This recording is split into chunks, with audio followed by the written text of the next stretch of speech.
All right, welcome back to the Potluck Hockey Eagles post-game show, and this is the time of the show where we go inside the locker room. The Eagles win it today, 17-16. It was a little hairy, but it was a win, and they put the ball in the hands of the quarterback, and they got a W out of this in Indianapolis. So let's talk to the man who saw it a lot closer than we did, Eagles right tackle Lane Johnson with us. Lane, I guess, you know, when you have a quarterback like that can make plays like that, it's a little comforting for you guys in the huddle.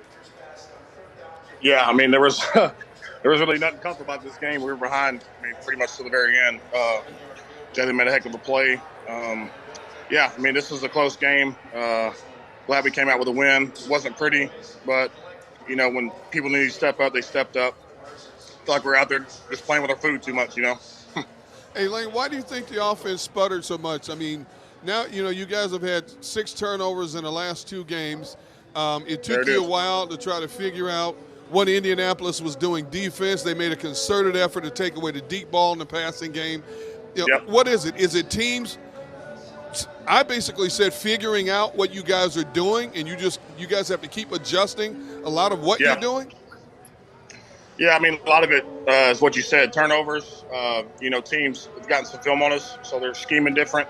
And really just lack of execution, you know, coming out second half, turning the ball over.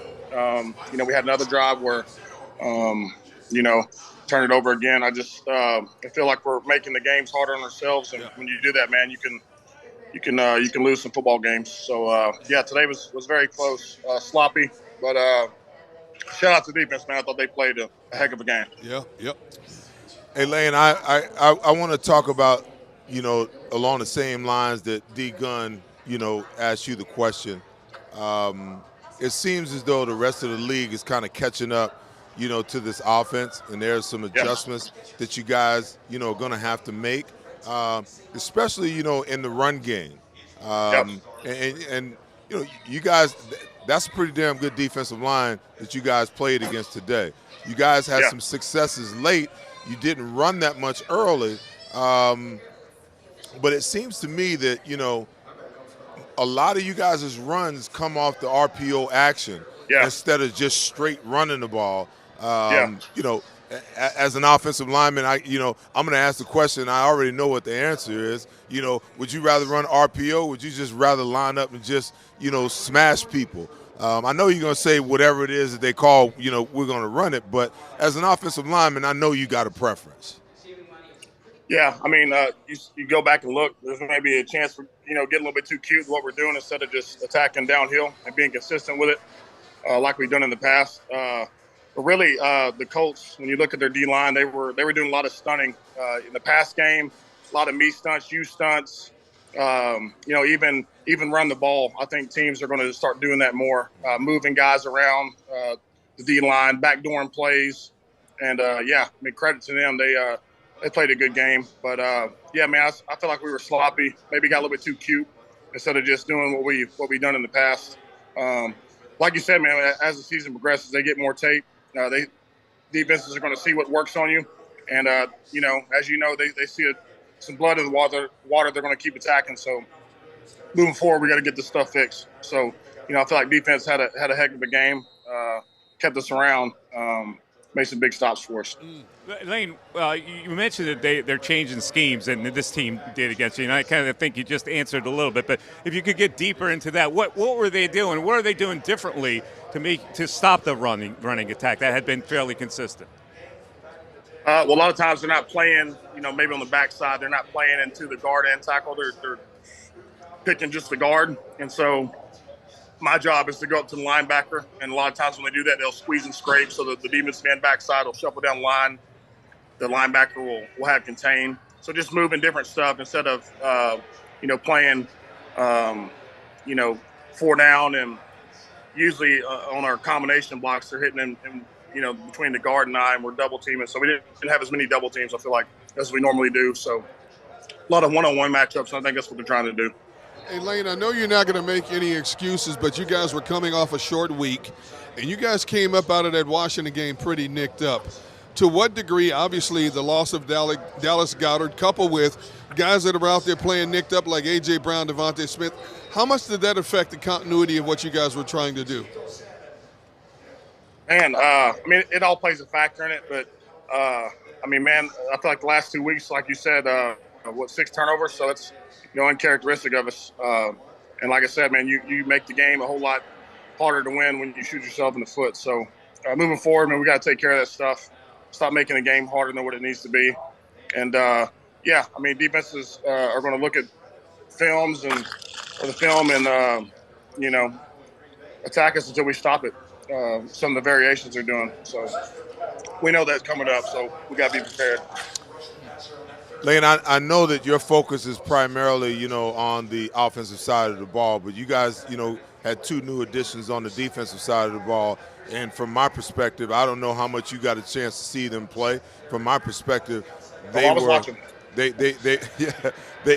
were phenomenal today. They were the remedy that this defense needed. Yeah, really coming in off a short week too. Yeah, man. I mean, those 2 guys really don't need no introduction. They played great football for over a decade. Really coming up big. I think Sue had a sack today. I think Limbaugh had a sack today. So, man, when you get big guys like that, it's 2 alpha males.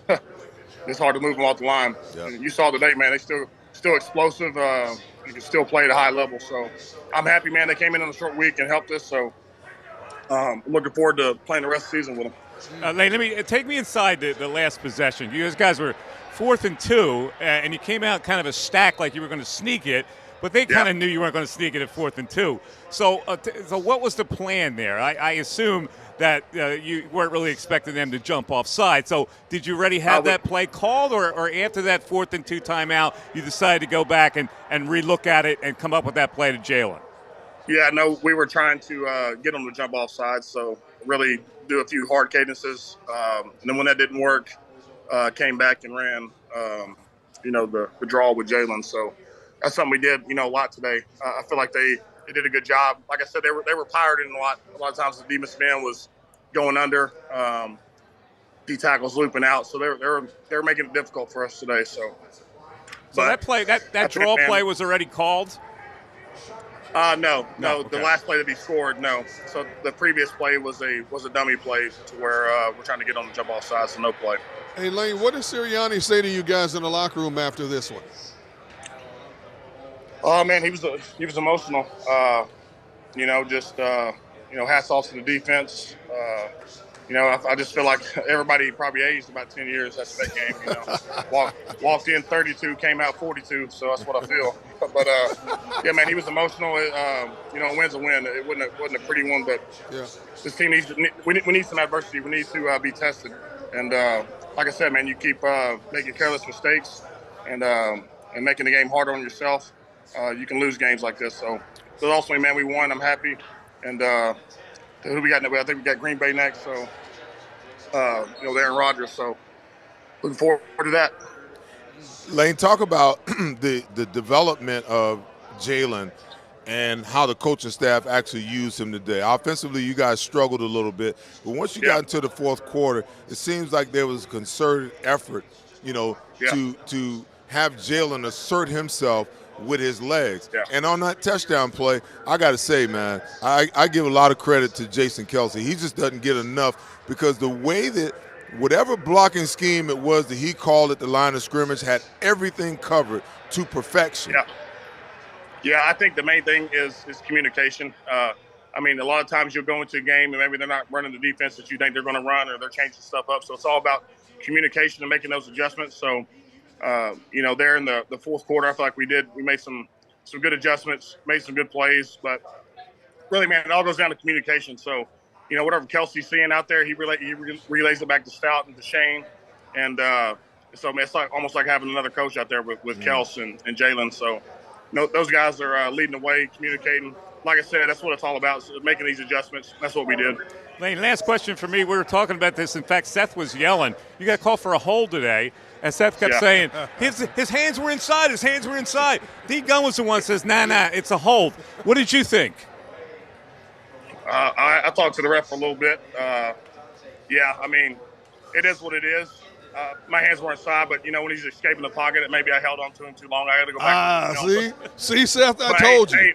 But needless to say, it pissed me off because I felt like they didn't have a sniff other than that play. So, yeah, hey, you like to have it back, but when the game is going, man, he's got to chalk Come it on. up. And Come on, Lane. Lane, you got a defensive guy over here defending you, man. Come on. At least agree with me, bro. Come on, man. I got to see it. Hey, I didn't think it was a hold, but shit, hey, he called it, and I couldn't take it back from him. So, hey Lane, what offensive linemen go through in terms of what is and what isn't holding is basically the equivalent of what secondary people go through in terms of what is pass interference and what isn't. How much do you guys go over this during the week in terms of hand placement, what you can get away with and what you can't get away with as far as offensive linemen go? Yeah, I mean, I feel like playing tackle and corner is pretty much about the same position. You're on the island. Yeah. But, yeah, I mean, a lot of times, you know, my hands, I try to keep them inside, but sometimes, you know, scramble around making plays. It's hard to see sometimes. But, you know, if he called it, I probably held on a little bit too long. Sometimes whenever I see a play extended or something, you'll see me in my pass that kind of looking both sides, see where he is at, and trying to get those holding calls. I feel like I had like a couple similar like that in Dallas last year, but it's one of those things, man. Got to clean it up. So. Well, Lane, good job. It's another win. You guys are 9-1. We're not going to give style points for this game because it's a W, and it doesn't matter if it's style points. It's a good job. Heal up, and we got a big one next week, so we'll see you then. Big one next week. All right, guys. All right, man. Thank you, Lane. Lane Johnson live from the locker room in Indianapolis See, where the told you Eagles it was won today. He didn't admit 17. to He did. He said he held him on to a little bit too long. Come on, Seth. 17-16. Had no bearing. Listen, had no bearing on the play. No, it's a win. It's a good thing they played a team that couldn't take advantage. That's what I'm left That's with. the bottom line. Yeah. Those are teams you have to beat. Exactly. Listen, it is not easy going into somebody else's backyard and winning a game, you know, under the circumstances that this team was under, man. I know everybody wants to hear me go in. I'm just not going in, man. Right. After what we saw last week and what we thought the week would be like. Like, I had people who were mad with me, you know, on social media. They're always mad with you. And on the chat from the pregame because, you know, I picked the Eagles to win 21-20. And they're like, are you out of your mind? I'm like, no, this is going to be a tight game. It's going to be a tight game just based upon the fact that we don't know what Joseph and what Sue can offer. And we're not sure, you know, how the offense is going to react without Dallas Goedert. Right. And we also didn't know how they were going to respond after losing a game like that because it kind of pokes a hole in the balloon. But they win the game. And we have plenty left in the show. We have our Diamond Debate coming up. I can't wait to see what the Diamond Debate is going to be. We have like 700 debates while we're watching this game. So we're going to have to squeeze out another one here. It is the Pine Hockey Eagles post-game show. I'm Mike Misnelli, Seth Joyner, and Derek Gunn and Devin Caney will join us after this. Hi everybody, my name's Jason Lombardi. I'm an inspector at DryTech. At DryTech we offer 3 major services, the first one being basement waterproofing, the second service we offer is foundation and structural repairs, and then the third service that we offer is mold remediation. If you feel you are having a waterproofing issue, give DryTech a call or check us out online.